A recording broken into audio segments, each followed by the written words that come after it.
नमस्कार दोस्तों। कहते हैं कि प्यार करने की कोई उम्र नहीं होती। ये बात हकीकत है कि प्यार करने की कोई उम्र नहीं होती, लेकिन हर बुरी चीज़ को रोकने का एक सही समय होता है। अगर हम उस चीज़ को सही समय पर रोक देते हैं तो उससे आने वाली बहुत सारी मुसीबतों को भी हम रोक सकते हैं। अगर कोई गलत चीज़ है, हम उसको सही समय पर रोकते नहीं हैं तो उसका असर हमें हमारे ऊपर और साथ ही साथ हमारे परिवार के ऊपर भी देखने को मिलता है। ये इसलिए बता रहा हूँ क्योंकि आज की जो कहानी है वो कुछ इसी तरीके से है, इसी से जुड़ी हुई है। तो दोस्तों, हुआ कुछ ऐसा कि अभी हाल फिलहाल में ही इसी मई के मंथ में यूपी पुलिस को बलिया से 48 किलोमीटर दूर घाघरा नदी पार करने के बाद एक खरीद गांव पड़ता है। उस खरीद गांव में एक बगीचे से यूपी पुलिस को एक शरीर के कटे हुए हाथ और पैर मिले। उसी बगीचे से 500 मीटर की दूरी पर एक यूपी पुलिस को एक कुआं मिला। उस कुएं के अंदर से उस शरीर का धड़ मिला, यानी कि सर से नीचे का हिस्सा। जब पुलिस ने उन हिस्सों को उठाया, उसकी जांच पड़ताल की, तो पता चला कि वो जो धड़ और कटे हुए हाथ पैर थे वो किसी देवेंद्र नाम के व्यक्ति के थे, जिसकी उम्र 60 साल से 62 साल के बीच में बताई जा रही है।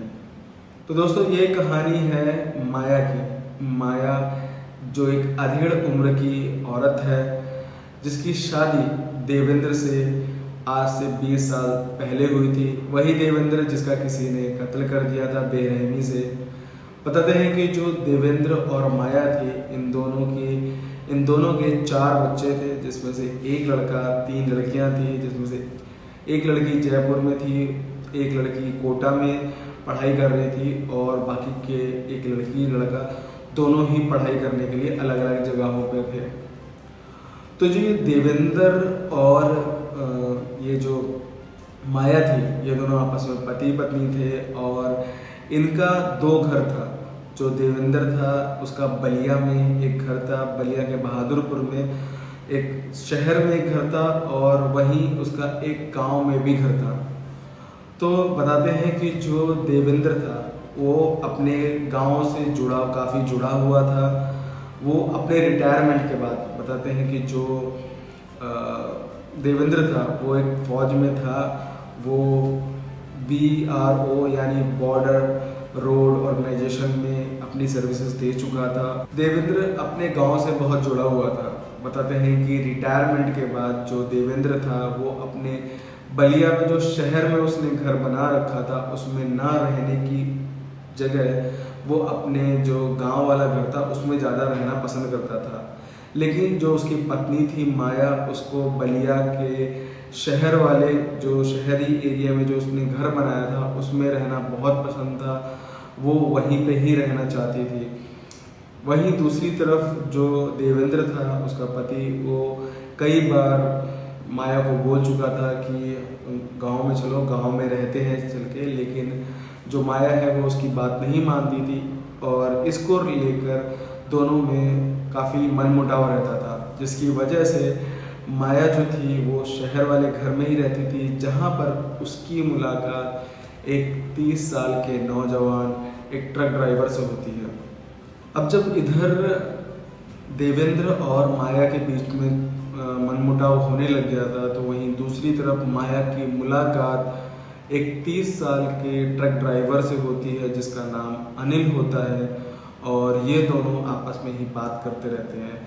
धीरे धीरे इन दोनों की बात, मुलाकात प्यार में बदल जाती है और अब माया को एक नौजवान मिल जाता है जिससे उसे प्यार हो जाता है, और वो अब तो बिल्कुल भी शहर को नहीं छोड़ना चाहती थी। वो अपने पति देवेंद्र के साथ गांव वाले घर में तो बिल्कुल रहना नहीं चाहती थी।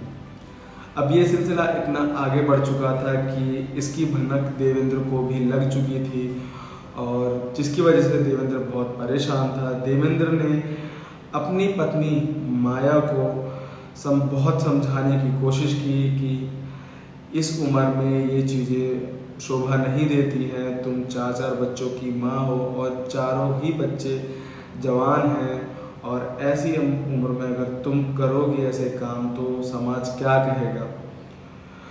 लेकिन माया को इसकी कोई परवाह नहीं थी, उसे अनिल से प्यार हो गया था। वो बस उसके दिमाग में दिन और रात अनिल ही था।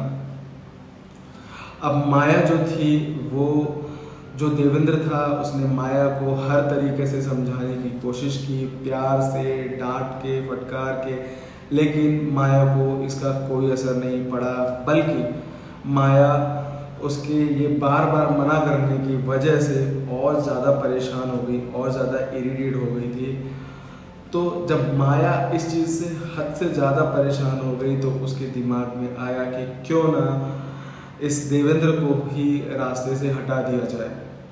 तो इसके चलते उसने जो उसका नौजवान प्यार था, नया नया प्यार था अनिल, उसके साथ मिलकर जो देवेंद्र था उसको मारने की प्लानिंग की।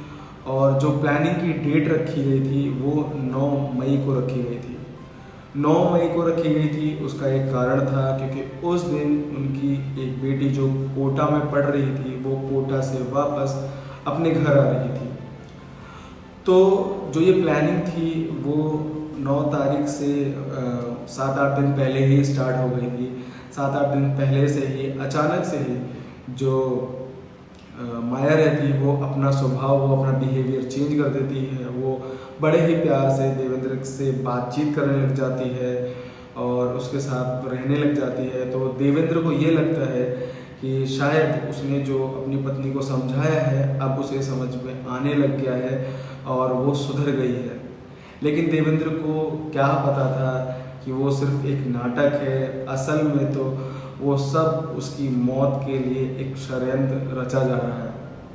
जब 9 मई की डेट आई तो 9 मई की डेट में जो माया थी वो जो बलिया के शहरी इलाके में जो घर था वहाँ पे थी और जो देवेंद्र था वो गांव वाले घर में था।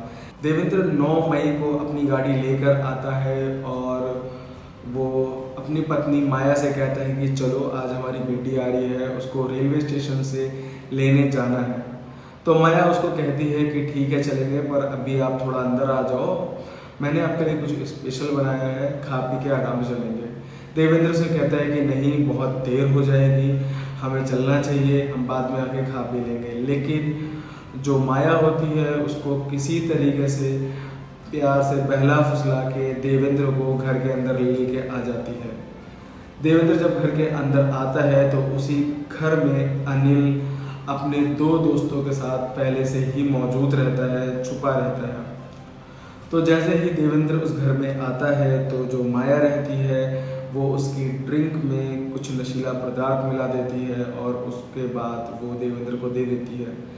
जैसे ही देवेंद्र वो ड्रिंक पीता है उसके बाद वो बेहोश। अब जब देवेंद्र बेहोश हो जाता है तो इसके बाद जो माया रहती है वो अनिल को बुलाती है। अनिल अपने 2 दोस्तों के साथ आता है और उसके पति को मारना शुरू करता है। जो माया रहती है वो अपने पति के शरीर के 6 टुकड़े अपनी आंखों के सामने करवाती है, जिसे देखकर ही उसको बड़ा सुकून मिलता है। उसे ज़रा सा भी फर्क नहीं पड़ता कि वो कितना गलत काम कर रही है। इसके बाद जब वो अपने पति के शरीर के 6 टुकड़े करवाती है तो उनकी प्लानिंग तो रहती कि उसको जला देंगे ताकि पुलिस को कोई सबूत ना मिले, लेकिन समय की कमी रहती है क्योंकि उसकी बेटी भी आ रही होती है कोटा से, तो उसको भी लेने जाना होता है, जिसकी वजह से वो उसको जलाने का प्लान ड्रॉप करके उसको कहीं दूर फेंकने का प्लान बनाते हैं। तो करते ये हैं कि उसके पति के जो पार्ट्स रहते हैं उसको एक पॉली बैग में डालकर जो माया रहती है वो अपनी गाड़ी निकालती है, उसमें भर कर जो बलिया रहता है, बलिया से 38 किलोमीटर दूर घाघरा नदी पार करने के बाद गंगा जो घाघरा नदी के साइड में ही गांव रहता है खरीद गांव, वहाँ पर बगीचे में वो हाथ पैर को छुपा देती है। फिर 500 मीटर की दूरी पे ही कुआं रहता है, वहाँ पे धड़ डाल देती है और जो वो सर रहता है उसे वो उस घाघरा नदी में फेंक देती है। उसे लगता है वो नदी से बहता बहता चला जाएगा और आज की डेट में पुलिस को अभी तक वो धड़ नहीं मिला है, छानबीन चल रही है।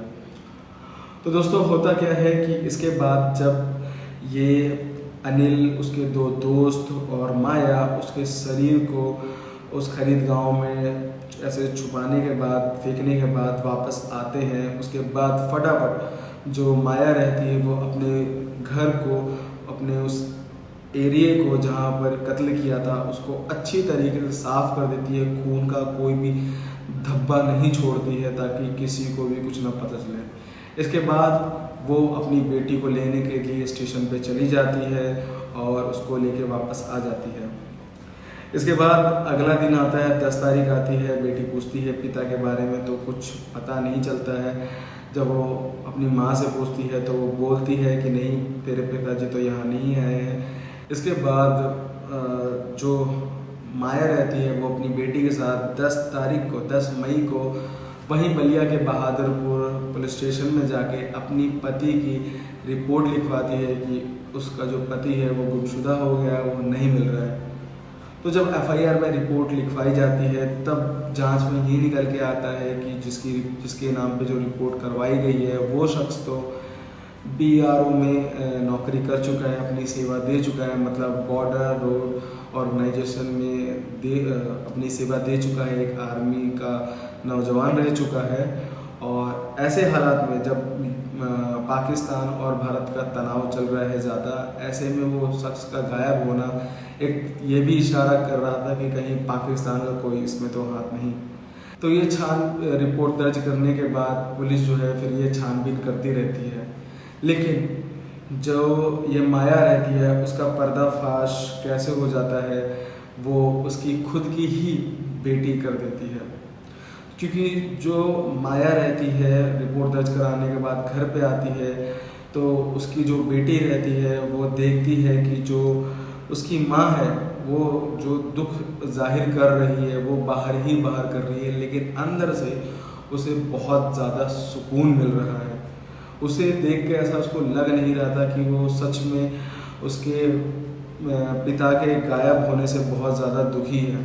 जहाँ एक तरफ माया की जो बेटी थी उसे अब धीरे धीरे दिख रहा था कि जो माया है वो सिर्फ दुखी होने का ढोंग कर रही है, लेकिन असल में वो अंदर से बहुत सुकून महसूस कर रही है। तो वहीं उसे दूसरी तरफ अपनी माँ के अफेयर्स के बारे में भी पता चल जाता है, जिसके बाद उसका जो ये शक था वो और ज़्यादा गहरा हो जाता है। इसके बाद जो माया की बेटी रहती है वो अपनी बड़ी बहन को फ़ोन पर समझा देती है, बताती है कि जो माँ है वो सिर्फ दुखी होने का दिखावा कर रही है, और वो अपनी बहन को उसके अफेयर्स के बारे में भी बता देती है।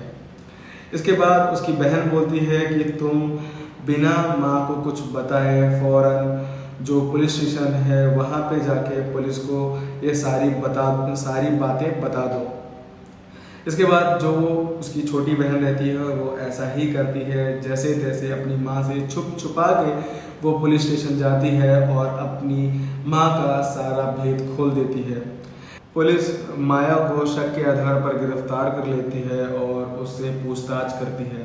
पहले तो माया पुलिस के साथ आनाकानी करती है, लेकिन जब पुलिस सख्ती के साथ पूछती है तो पुलिस जो माया रहती है वो पुलिस के सामने सब कुछ सच कबूल करती है। माया कहती है कि जो उसका जो पति था देवेंद्र, वो उसे रोज़ मारता था, पीटता था और उसे बहुत परेशान करता था, जिसकी वजह से उसको कई बार चोटें भी लगती थी, और जिसकी वजह से वो अपने जब घर पे जाती थी तो जो बलिया वाला शहर वाला घर था वहाँ पे उसकी मुलाकात अनिल से हुई, जो ट्रक ड्राइवर था उससे हुई। तो जब उन दोनों की धीरे धीरे आपस में बातचीत बनने लग गई थी तो जो अनिल था वो उसके घाव को देखकर उसकी बातों को सुनता था, उसको समझता था, और इस तरह उन दोनों के बीच में करीबियाँ बढ़ गई थी। और इसके बाद जो अनिल था वो मेरी इस हालत को देखकर बहुत परेशान होता था, और उसने ही कहा था कि तुम अपने पति के साथ क्यों रहती हो, क्यों ना तुम उसको मार कर मेरे साथ रहो और मेरे साथ ही अपना घर बसा लो। माया कहती है कि मैंने अनिल को समझाया था कि मैं ऐसा नहीं कर सकती हूँ, क्योंकि मेरे 3-4 बच्चे हैं और इस उम्र में ये शोभा नहीं देता। लेकिन इसके बावजूद भी जो अनिल रहता है वो उसका ब्रेन वॉश करता है और उसे बोलता है कि तुम्हें इस चीज़ का त्याग करना पड़ेगा अगर तुम्हें एक सुखी जीवन चाहिए तो।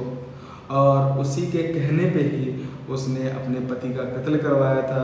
पति और जो कत्ल था वो अनिल और उसके 2 दोस्तों ने मिलकर किया था। अनिल के साथ मिलकर जो 2 और लोगों ने देवेंद्र को मौत के घाट उतारा था, उसमें से जो एक मिथिलेश था, दूसरा सतीश था। जो मिथिलेश था वो अनिल के साथ ही ट्रक पे रहता था, मतलब ट्रक पर साथ ही रहता था। तो वहीं दूसरी तरफ जो सतीश था वो अनिल के गांव का रहने वाला था। तो इन चारों ने ही आपस में मिलकर देवेंद्र को मारने का प्लान बनाया था। तो वहीं माया ने बताया कि जो देवेंद्र था उसकी बॉडी को जलाने का समय नहीं मिला, क्योंकि उसकी बेटी कोटा से वापस आ रही थी, जिसकी वजह से उसने उस बॉडी को काट के जो बलिया से 40 किलोमीटर की दूरी पर घाघरा नदी के किनारे खरीद गांव है, वहाँ पर बगीचे में उसकी बॉडी को छुपाया और बाकी धड़ को 500 मीटर की दूरी पे छुपाया। और जो शरीर का जो सर था उस सर को घाघरा नदी में फेंक दिया ताकि पुलिस को कोई सबूत ना मिल सके। ये बयान बाद में खुद माया ने पुलिस के सामने कबूल किया। बताते हैं कि जब पुलिस ने इन तीनों को ही पकड़ने की कोशिश की तो अनिल और अपने 2 साथियों के साथ भागने की कोशिश कर रहा था। इस बीच पुलिस वालों के साथ अनिल की झड़प हो गई और पुलिस जो अनिल रहता है उसने पुलिस के ऊपर गोली चलाने की कोशिश की, जिसकी जवाबदेही में पुलिस वालों ने भी अनिल के ऊपर गोली चलाई, जिसकी वजह से उसके पैर में गोली लगी। और अभी तो फिलहाल ये चारों के चारों पुलिस की गिरफ्त में हैं। आगे क्या होता है देखते हैं। बाकी आपको आज की स्टोरी कैसी लगी कमेंट सेक्शन में ज़रूर बताएं। अगर आप कुछ कहना चाहते हैं तो भी कमेंट सेक्शन में ज़रूर बताएं। मिलते हैं अगली वीडियो में फिर एक ऐसी ही कहानी के साथ। तब तक दीजिए मुझे इजाज़त।